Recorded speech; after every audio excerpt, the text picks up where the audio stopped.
नमस्कार दोस्तों, मैं शिवानी वर्मा लोकगीत चैनल में आप लोगों का स्वागत करती हूँ दोस्तों।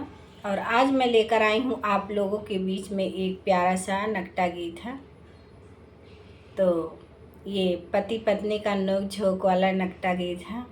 आप लोग ज़रूर सुने इस गीत को और बताइए कमेंट बॉक्स में आप लोगों को कैसा लगा यह गीत।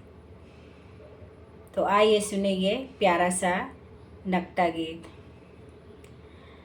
आसरा धराई पिया गए हैं विदेशवा, भुलाई गईल ना हो, भुलाई गईल ना। अपने घर के रनियावा, भुलाई गईल ना। अपने घर के रनियावा, भुलाई गईल ना। आसरा धराई पिया गए हैं विदेशवा, भुलाई गईल ना। अपने घर के रनियावा, भुलाई गए ना।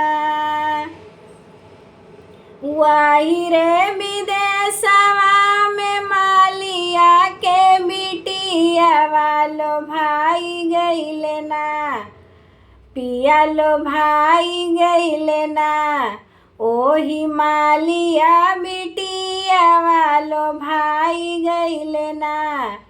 ओही मालिया बिटियावा, लो भाई गईल ना।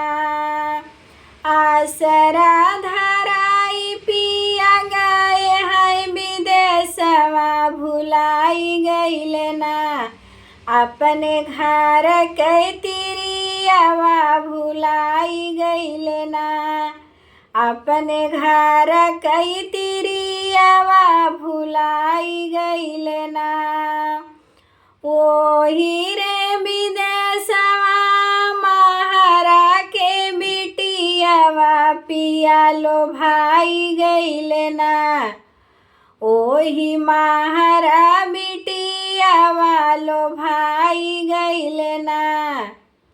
ओही महारा बिटियावा, लो भाई गईल ना। वन के घाइला के भरैया, लो भाई गईल ना। आसरा धराई पिया गए हैं विदेशवा, भुलाई गईल ना। अपने घर के रनियावा, भुलाई गईल ना। अपने घर के रनियावा, भुलाई गईल ना।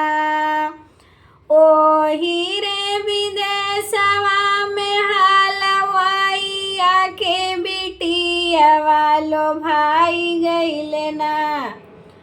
पिया लो भाई गईल ना।